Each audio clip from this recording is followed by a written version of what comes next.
Seguro obrigatório é o seguro obrigatório imobiliário, aquele que é exigido tanto pelo SFH quanto pelo SFI, e esse seguro obrigatório normalmente tem o objetivo de proteger o próprio banco, que vai receber, se houver uma invalidez ou uma morte da pessoa, ele vai receber a quitação do contrato de financiamento. Joia? Certo, né? Beleza. Mas e se tiver um defeito de obra, né? Se tiver um vício nesta obra, esse seguro poderia, em alguma circunstância especial ou em algum aspecto especial, responder pelo imóvel, né? Por problemas construtivos do imóvel também? Pergunta. Esta pergunta. Vamos lá para a resposta. E agora eu vou abrir aqui, meus amigos, o recurso especial 1.804.965, tá? Então, estou abrindo aqui o recurso especial 1.804.965, advindo de São Paulo, que foi julgado pela segunda sessão, tá? Pela segunda sessão do STJ, publicado no Diário de Justiça, de 1º de junho de 2020. Bacana? Conseguiram anotar? Conseguiram? Legal, né? Vamos ver então o que diz esse julgado. Olha os trechos aqui separados.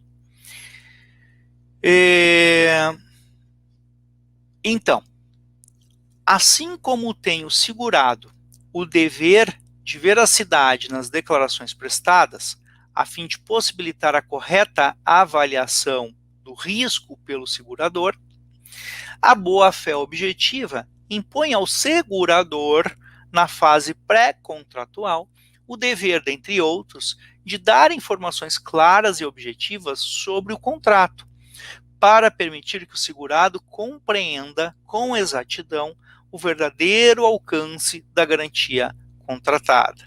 E aqui começa a interpretação jurídica, tá? Está dizendo o seguinte, que os contratos de seguro não são claros. E, nas fases de execução e pós-contratual, o dever de evitar subterfúgios para tentar se eximir de sua responsabilidade com relação aos riscos previamente determinados. Esse dever de informação, inclusive, ganha maior importância quando se trata de um contrato de adesão, como em regra são os contratos de seguro, pois se trata de circunstância que por si só torna vulnerável a posição do segurado em relação ao segurador. Então, primeiro elemento que é trazido pelo julgado, né, quando ele está trabalhando na fundamentação, que vai nos dizer que, eventualmente, nós podemos invocar o seguro para resolver problemas construtivos de obra, que é do contrato lá atrás da construção civil. Então, olha que interessante isso, hein? Olha que interessante isso, né? Então, primeiro argumento, primeiro fundamento que o julgado está nos trazendo é o seguinte: dever de informação sobre a extensão desse contrato. Como quem diz, para que serve esse contrato? Contrato confuso, né? Que seguro é esse que assegura o bem, mas na hora que o cliente pode perder o bem por problema construtivo grave, ele não pode invocar esse seguro? Já olha o raciocínio sendo plantado, sendo semeado aqui pelo julgador, tá? E aí, então, num outro trecho, o julgador segue argumentando o seguinte: no âmbito do SFH, o seguro habitacional obrigatório ganha conformação diferenciada, uma vez que integra a Política Nacional de Habitação, destinada a facilitar a aquisição da casa própria, especialmente pelas classes de menor renda da população. Trata-se, pois, de contrato obrigatório que visa a proteção da família em caso de morte ou invalidez do segurado, e a salvaguarda do imóvel que garante o respectivo financiamento imobiliário, resguardando, assim, os recursos públicos direcionados à manutenção do sistema. A partir dessa perspectiva, infere-se que uma das justas expectativas do segurado ao adquirir ao seguro habitacional obrigatório para aquisição da casa própria pelo SFH é a de receber o bem imóvel próprio e adequado ao uso a que se destina. E a essa expectativa legítima de garantia correspondente a de ser devidamente indenizado pelos prejuízos suportados em decorrência de danos originados na vigência do contrato e geradores de riscos cobertos pela seguradora, segundo previsto na pólice, como razoavelmente se pressupõe ocorrer com os vícios estruturais de construção. Olha o raciocínio onde é que foi, meus amigos. Vê se não é um caso muito interessante de interpretação jurídica. Então, olha onde é que a relatora, a ministra, foi lá na segunda sessão, onde é que a segunda sessão da STJ foi. Disse assim, ó, eles consideraram o todo da relação, né? Por isso que eu iniciei hoje apresentando, né, o todo do ambiente do seguro obrigatório, para a gente poder interpretar melhor, assim como fizeram os ministros aqui. Então, primeira coisa, eles desceram lá para o SFH, né? Nós vimos que tem SFI e SFH. Eles desceram para o SFH e usaram, não estou dizendo que para o SFI não poderia ser usado, tá? É que aqui eles fortaleceram o discurso deles. Tá? Eles fortaleceram o discurso deles. Eles disseram o seguinte, olha, principalmente no SFH, né, que é o grande sistema para aquisição da casa própria, se pressupõe que a gente queira proteger o bem que está sendo financiado. E os recursos desse financiamento, olha o fortalecimento do argumento, os recursos desse financiamento advêm de uma destinação pública. Né? Então nós temos lá, todo mundo sabe que tem uma regra que os bancos, da parte dos recursos que os bancos captam, ele não pode mexer em muitos deles, eles têm que ficar reservados. Em uma pequena parte eles podem emprestar para ganhar dinheiro e ganham muito dinheiro nas nossas custas. Pois bem, tem um pedaço que é só para habitação. E advém lá, né, dos fundos de garantia, quer dizer, tem recursos que eles buscam e usam que são públicos.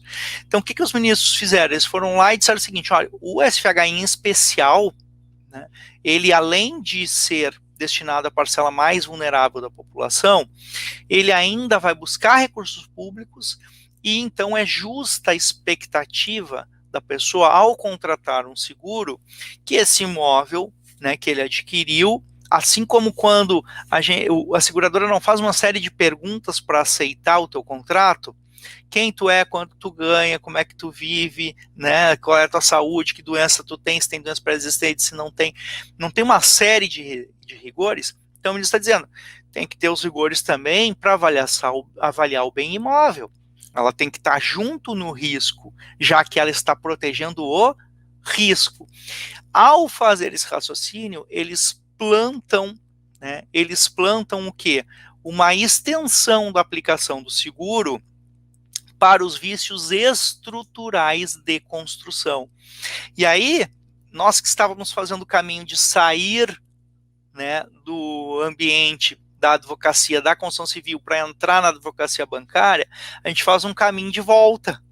Então tá lá já no contrato de seguro que foi feito com o banco, né? Tá lá no contrato de seguro que foi feito com o banco e retoma aqui para o ambiente do contrato, ou seja, da solidez da obra. Olha que coisa mais fantástica, né? Como tem decisões, né, criativas e diferentes e que a gente acaba despertando, né, para horizontes que nós não tínhamos ainda parado para pensar. Um outro trecho, os ministros seguem elaborando a fundamentação no seguinte sentido. É dizer, a interpretação fundada na boa-fé objetiva, contextualizada pela função socioeconômica que desempenha o contrato do seguro habitacional obrigatório vinculado ao CFH, leva a concluir que a restrição de cobertura no tocante aos riscos indicados, que são os estruturais, deve ser compreendida como a exclusão da responsabilidade da seguradora com relação aos riscos que resultem de atos praticados pelo próprio segurado ou do uso e desgaste natural e esperado do bem, tendo como baliza a expectativa de vida útil do imóvel, porque configuram a atuação de forças normais sobre o prédio. Então, pessoal, sim, tá? Isso seria só para problemas estruturais daquilo que se esperava que durasse um imóvel, e não para aquilo que o desgaste natural, né, poderia gerar, tá? Então, eles dizem aqui, ó, obviamente, os vícios estruturais de construção provocam por si mesmos a atuação de forças anormais sobre a edificação, na medida em que, se é fragilizado o seu alicerce, qualquer esforço sobre ele, que seria naturalmente suportado, acaso a estrutura estivesse íntegra, é potencializado do ponto de vista das suas consequências, porque é apto a ocasionar danos não esperados na situação de normalidade de fruição do bem. Então, o alicerce não está bem feito, é evidentemente que vai gerar uma série de outros danos, vai começar a rachar a casa, vai começar a gerar uma série de... vai afundar o piso, né, vai gerar uma série de consequências que não eram esperadas de um bem dessa natureza, de um bem imóvel, tá? E aí eles seguem aqui, só mais 2 parágrafos, tá, gente? Por sinal, em hipótese assemelhada, esta turma decidiu que, em se tratando de seguro habitacional de remarcada função social, há de se interpretar a apólice securitária em benefício do consumidor mutuário e da mais ampla preservação do imóvel, que garante o financiamento, concluindo pela impossibilidade de exclusão do conceito de danos físicos e de ameaça de desmoronamento, cujos riscos são cobertos de causas relacionadas também a vícios construtivos. É lá nessa cláusula ali, né, dos desmoronamentos, etc e tal, que eles estendem a interpretação, tá? Bacana demais, né? E aí, então, o último parágrafo, de fato, por qualquer ângulo que se analise a questão, conclui-se, à luz dos parâmetros da boa-fé objetiva e da função social do contrato, que os vícios estruturais de construção estão acobertados pelo seguro habitacional, cujos efeitos devem se prolongar no tempo, mesmo após a conclusão do contrato, para acobertar o sinistro concomitante à vigência deste, ainda que só se revele depois de sua extinção, vício oculto, né? Nesse sentido, resp. tal.